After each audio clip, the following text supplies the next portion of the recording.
Se você passa por um episódio como esse que eu e o Gil passamos, de ficar preso no seu próprio país, isso marca você para sempre. A perspectiva que você tem da vida muda. Sempre algo me atormenta nisso tudo, né? Tem pessoas dizendo que não teve mesmo ditadura militar. Então, eu acho que o filme está sendo lançado num momento certo. É um filme sobre memória. A memória de um jovem de 26 anos, Caetano Veloso, que foi preso pela ditadura militar. Sua memória individual, mas também a memória coletiva de um país, de um período que a gente não quer voltar. É um filme também que tem muito a dizer para o Brasil de 2020.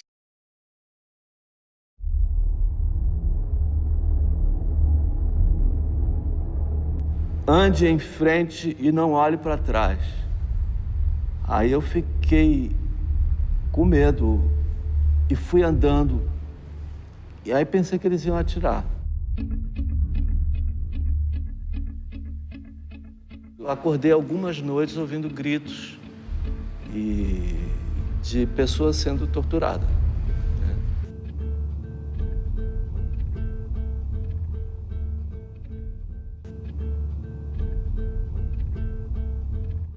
O filme Narciso em Férias tem a sua estreia internacional no Festival de Veneza, aqui na Itália. Conta o período em que Caetano Veloso passou na prisão em 1968, durante a ditadura militar no Brasil. O momento mais forte para você na gravação desse filme, qual foi? Olha, no fundo foi quando eu me lembrei de um sargento que me ajudou a ter contato direto com Dedé, que então era minha mulher. Foi o momento que mais, quando eu falei, eu fiquei... Porque depois ele foi punido, porque os superiores descobriram e puniram, e eu fiquei sabendo. Quando eu fui contar isso, eu até não gosto nem de falar. Nós não sofremos tortura, mas nesse lugar onde eu estava, que era um xadrez, onde tinha outras pessoas, que Gil estava no outro, durante a noite, algumas vezes, uma série de noites, nós ouvimos gritos lancinantes e de tortura. Pessoas ali naquele mesmo lugar onde nós estávamos, estavam sendo torturadas e apanhavam, eles gritavam, traz a maca, traz a maca. E você não sabe se a pessoa morreu, se estava para morrer, era meio de noite no escuro, em outro lugar do quartel. Mas era bem audível, era perto de nós. Eu acordava, ouvia, ficava angustiado. Bom, como até hoje eles torturam criminosos comuns, talvez fosse isso também. Mas talvez fossem presos políticos. A gente ouvia. Dona Canô sempre diz que o Caetano nunca se recuperou dessa prisão. Ela sempre me dizia isso. Ela dizia, meu filho ficou amalucado com essa prisão, nunca mais ele ficou uma pessoa normal. O que eu acho também muito bonito do depoimento do Caetano é que não é uma pessoa com raiva ali, não é uma pessoa ali, eu quero justiça ou com raiva, é simplesmente uma pessoa contando uma história difícil para ele. Tem momentos que a gente chora, tem momentos que a gente ri, porque tem passagens patéticas também, né? Quando ele lê o depoimento e coisas que você vê, porque ele também conta que a ditadura militar no Brasil era muito desorganizada. Comecei a achar que que a vida era aquilo ali, só aquilo, entendeu? Eu dormia e que a lembrança do apartamento, dos shows, da vida lá fora, era uma espécie de sonho que eu tinha tido.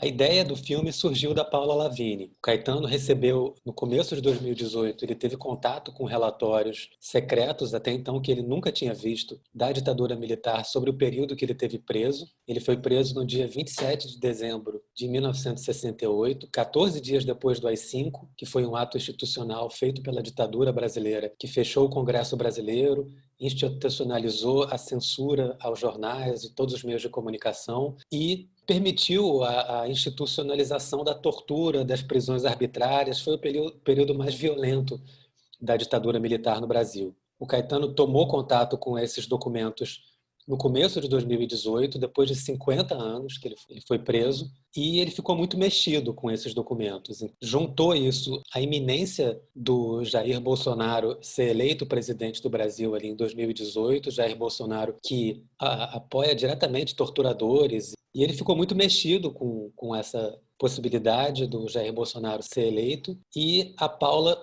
notou que seria um momento adequado para a gente falar da prisão do Caetano, que esse assunto voltava a visitar ele com bastante frequência. Você teve que superar receios para gravar esse filme? Hesitou em algum momento?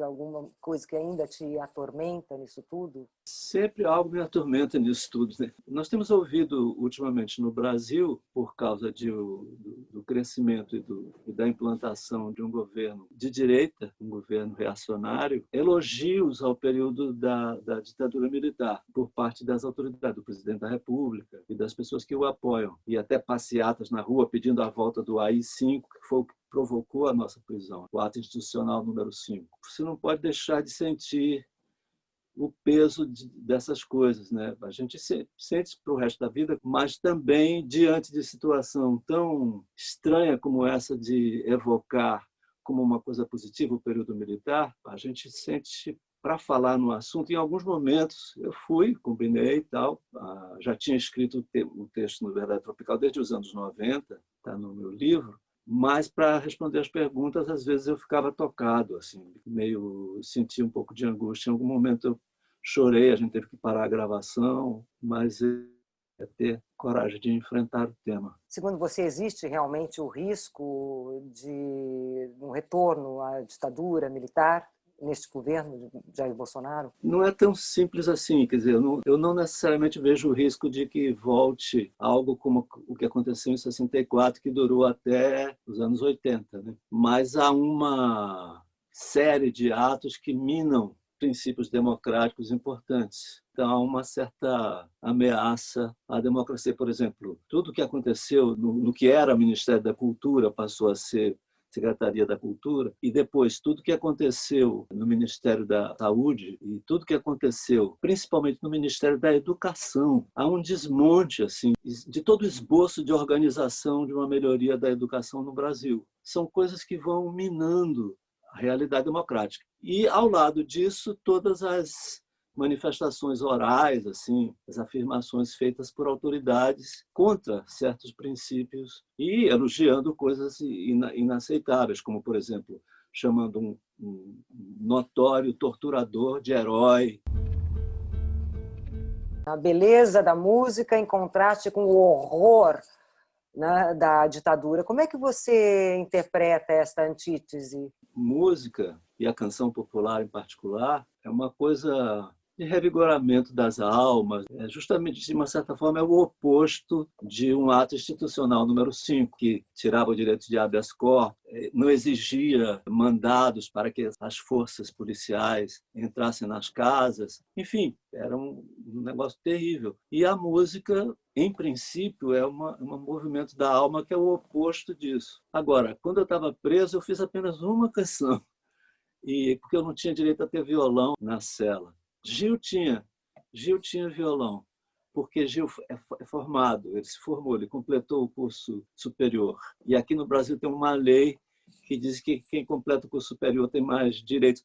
Se bem que esses direitos eram respeitados de acordo com com a decisão do chefe do quartel onde nós estávamos. Na última fase da nossa prisão, Gil ficou em um quartel e eu em outro. E o major, que é o chefe do quartel, ele disse que eu não podia ter violão por causa de não ter curso superior completo. É mais um retrato dessas coisas do Brasil, né? Que parece cultivar a desigualdade até os mínimos detalhes.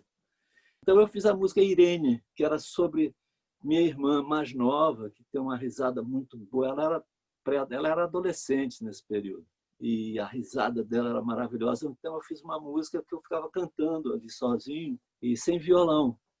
E depois que eu fui solto, aí até gravei com o Gil tocando violão. O Gil fez um jeito no violão bonito assim.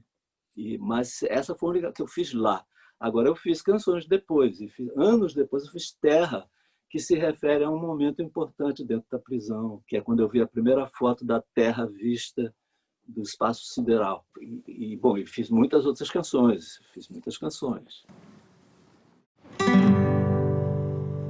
Quando eu me encontrava preso